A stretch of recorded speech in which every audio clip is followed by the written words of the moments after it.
Salut tout le monde! On espère que vous allez bien.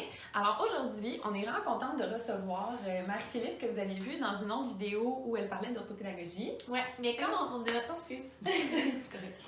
Comme on a souvent reçu la question, c'était comment l'adaptation scolaire, l'insertion et tout ça, et nous, on peut pas y répondre parce qu'on n'a jamais vécu, donc on a fait venir Marie-Philippe pour qu'elle nous en parle. Oui. Donc, Marie-Philippe, elle est orthopédagogue cette année, mais tu es quand même en insertion professionnelle encore. Oui. Alors, le but de la vidéo aujourd'hui, c'est de pouvoir aider celles ou ceux qui se questionnent à savoir est-ce que pour mon bac, je fais par exemple l'adaptation scolaire ou je m'en vais au régulier pour démystifier un peu tout ça. Oui. Donc, première question, peux-tu me dire pourquoi tu as choisi le bac en ADAP? Oui, mais en fait, moi, j'avais commencé au bac en enseignement régulier, donc préscolaire primaire à l'Université de Montréal. Finalement, je me suis vraiment rendu compte, après les 2 premières années, avec l'expérience de mes stages, que j'aimais tellement les élèves qui traînaient un petit peu de la patte, là, donc qui avaient un peu plus de difficultés ou qui avaient des particularités différentes.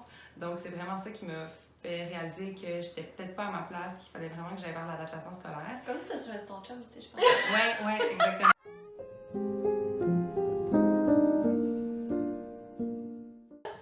Mais non. Oui! Non, c'est vrai!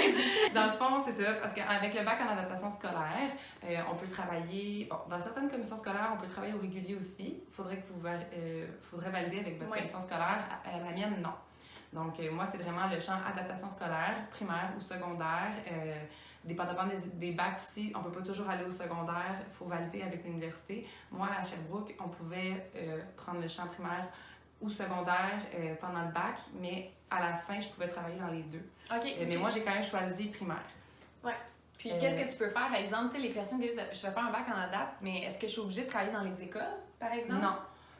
Il y a le milieu scolaire, donc travailler comme orthopédagogue ou travailler en classe d'adaptation scolaire. Ouais. Donc, moi, j'ai travaillé en classe TSA, par exemple. J'ai aussi été dans les classes de troubles du langage.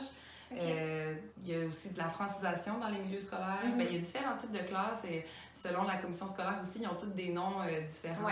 Il y a des classes troubles de comportement, il y a des difficultés aussi au niveau plus psychopathologie, il y a des classes... il y a vraiment un choix. Il y en a vraiment plusieurs. Donc, l'adaptation scolaire, c'est tout ce qui touche l'enseignement qui n'est pas régulier, finalement. C'est des parcours un petit peu différents. Mais il faudrait que tu sois maître de... Tu maîtrises toutes les particularités qu'un élève peut avoir, là, mettons. On est maître chez nous! En fait, non, parce que moi, par exemple, il y a aussi des classes de déficience intellectuelle dans les écoles. Moi, personnellement, c'est pas du tout la clientèle avec laquelle je me sens à l'aise. Puis il y a d'autres personnes moi, j'aime beaucoup les classes TSA, mais il y a d'autres personnes qui ont fait le même bac que moi qui, eux, préfèrent l'orthopédagogie ou ils préfèrent les classes de déficience intellectuelle, au contraire de moi. Mais par contre, c'est sûr qu'une fois le bac terminé, on est censé être capable, on a touché un petit peu à tout. Donc oui, j'ai eu une formation par rapport à la déficience intellectuelle, mais c'est pas ça que je vais choisir comme contrat. Mais si je me fais appeler, c'est tout ce qui reste, je n'ai pas le choix d'y aller. Donc on s'entend. Comme un peu régulier, avec exactement. premier cycle, troisième cycle, deuxième cycle. On a des préférences, mais vous, c'est encore un éventail plus large. Mais pour répondre à ta question, c'est pas tout le temps juste en milieu scolaire. Ça peut être aussi à l'école de formation des adultes. On peut travailler dans des hôpitaux, comme pour enseigner aux enfants qui sont malades. On peut travailler aussi en milieu carcéral. Donc, une autre question qu'on s'était posée, mais à laquelle on ne pouvait pas vraiment répondre, c'est comment ça se passe les stages quand on fait notre baccalauréat en adaptation scolaire? Est-ce que c'est toi qui choisis lesquels tu fais? Est-ce que tu en as un à chaque année? Comment ça se passe? OK. En fait, il y a 4 stages pour les 4 années du bac. Dépendamment des universités, je pense que nous, à l'Université de Sherbrooke, le premier stage, c'était au secondaire. On était obligé de toucher au milieu du secondaire parce que parfois, ça peut faire un petit peu plus peur. Donc, c'est pas tout le monde qui était à l'aise, mais on a tous été forcés de le faire. Puis pour certains, ça a été vraiment des belles surprises. Donc, ils ont décidé de choisir peut-être dans le fond, dans le bac, à la 2e année, on peut choisir des cours un petit peu plus en lien avec le secondaire. Donc, ils sont allés là-dedans. Pour d'autres universités, je crois que le premier stage est au régulier. Parce que là, je crois qu'il y a de moins en moins de possibilités c'est plus difficile de trouver des stages en adaptation scolaire. Il y a moins de classes par école. C'est pas toujours facile, sincèrement, de trouver des stages. Là. Donc, je sais qu'à certaines universités, c'est au régulier le premier. Puis après ça, les 3 autres, ça va être dans des classes d'adaptation scolaire ou des milieux, comme j'ai Comme tu as nommé au début. Exactement. Ouais. Donc moi, j'ai fait un stage, mon premier stage, c'était au secondaire avec des élèves en difficulté. Il y avait mettons, 2 ans de retard sur le programme régulier. OK. Donc, je les aidais beaucoup. J'ai vraiment aimé ça. C'était super intéressant comme stage, vraiment formateur. Par contre, j'ai préféré les plus jeunes. Donc, moi, je suis allée après ça au primaire.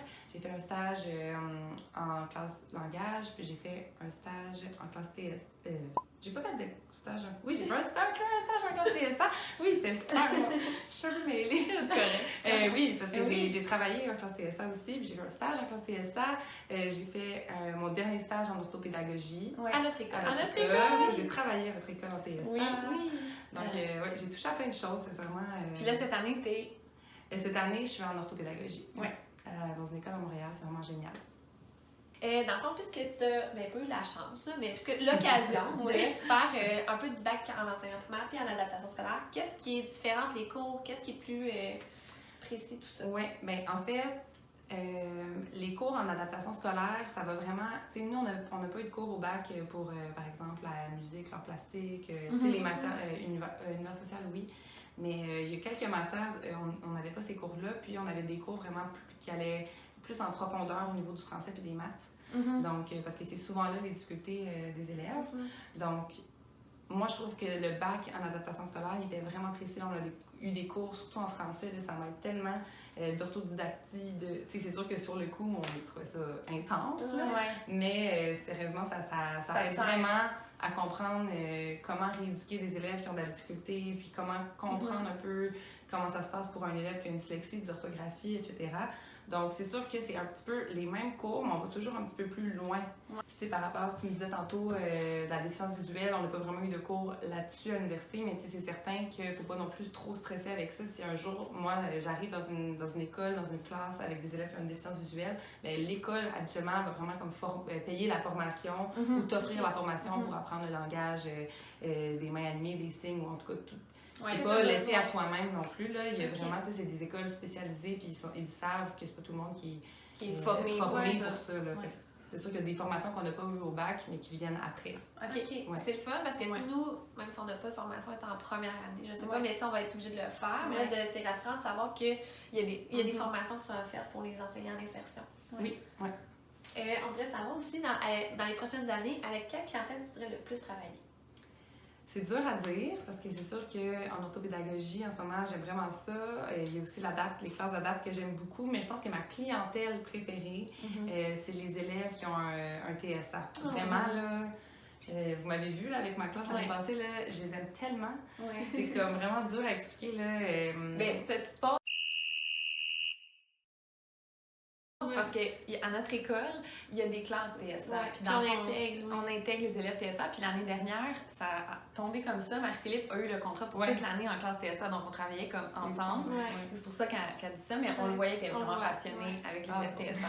Mais nous, on les aime beaucoup. Ils sont tellement attachants. Mais ce qui est le fun, mais là, on va faire une mini parenthèse. Mais à votre école, ce qui est génial, c'est que, bon, d'abord, les élèves qui sont en TSA, intégrés dans la classe TSA, sont quand même assez forts, dans le sens que c'est pas des TSA non-verbaux, etc. Ils suivent le programme régulier pour la plupart, puis on accentue vraiment l'intégration. On pousse vraiment pour l'intégration au régulier, puis il y a même plusieurs élèves qui sont allés au secondaire au régulier. Donc c'est quand même intense, là. Ils ont chacun leur horaire personnalisé, puis ils vont dans leur classe au régulier, avec Pierre-Anne, avec Alexandra, et d'autres profs aussi dans l'école. Mais oui, c'est ça. Fait que les élèves TSA sont particuliers, mais tellement attachants, là, vraiment. C'est pas facile tout le temps, puis tu sais, t'as été super bonne l'année passée d'arriver, prendre la classe, puis tu sais, c'est d'avoir beaucoup de travail, d'avoir plusieurs plusieurs niveaux enseignés, mais comme, on aimerait savoir qu'est-ce que tu trouves le plus difficile quand t'es en insertion professionnelle dans ton milieu. Dans ton milieu, j'ai eu un petit blanc. Ben, moi, je pense que c'est vraiment le fait que t'as pas de collègues d'année en année, dans le sens que j'ai des super collègues cette année, j'avais des super collègues l'année passée, mais d'année en année, tu les revois plus. Fait qu'à un moment donné, tu sais, on s'adapte au changement, en adaptation scolaire. Mais c'est ça. De changer. Oui, de changer toujours d'année en année, puis de pas savoir non plus qu'est-ce qui t'attend, surtout qu'en adapte, on a des clientèles vraiment variées. Tu sais, c'est bon. Je dis pas que c'est pas stressant de savoir si tu t'en vas en 3e ou 4e année au régulier, mais des fois de savoir si tu t'en vas en en orthopédagogie versus en déficience intellectuelle, c'est tellement pas la même chose. C'est surprenant, mais en tout cas, c'est sûr que des fois, on peut aussi cocher quel champ nous intéresse, là, selon les commissions scolaires, mais de ne pas savoir où on s'en va. Puis c'est sûr qu'il y a moins de classes d'adaptation dans les écoles, il y a moins de postes en adaptation scolaire, il y a moins de contrats en adaptation scolaire. Donc, c'est toujours plus long. Avoir de stabilité. C'est sûr qu'il y a moins de monde aussi. Il y a moins de monde co-régulier, mais c'est quand même très long, là, avoir quelque chose de stable. Un poste, Donc, là, peux-tu me donner tes conseils pour des enseignants qui sont en insertion professionnelle ou qui terminent leurs études pour le futur? Oui. Ben, moi, j'aurais 3 conseils à donner aux filles qui sont soit au bac ou qui vont commencer ou qui commencent, là, comme moi, finalement. Je pense que la première chose, c'est d'avoir un mentor. C'est vraiment, moi, ce qui m'a tellement aidée. J'avais mon enseignante de mon dernier stage, Pascal, qui m'a vraiment beaucoup aidée à ma première année en TSA parce qu'elle avait beaucoup d'expérience là-dedans. Puis encore, en ce moment, en orthopédagogie, elle m'aide beaucoup. On a un programme de mentorat à la commission scolaire.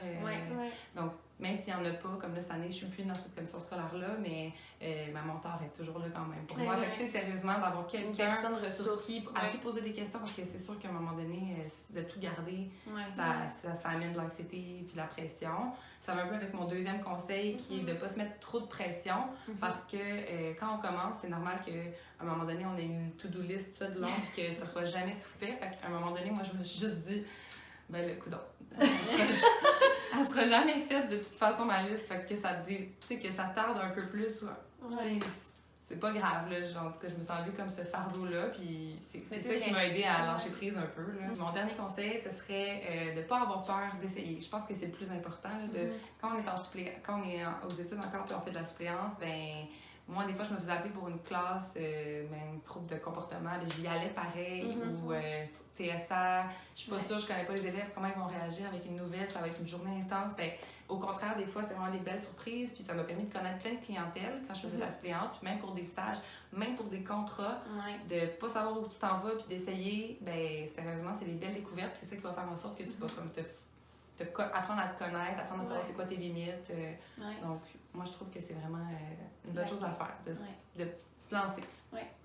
Alors, on espère que vous avez aimé la vidéo d'aujourd'hui. Donc, si vous avez d'autres questions au sujet de l'insertion professionnelle en adaptation scolaire, bien, écrivez-les nous, on va les poser à Marie-Philippe. Oui, et vous pouvez même aller lui écrire sur Instagram, sur sa page scolaire. Qui va être en bas dans la vidéo. Dans la vidéo, vous pouvez aller lui écrire parce qu'elle aussi a une entreprise. Oui. Donc, on se retrouve la semaine prochaine pour une autre vidéo. Bye!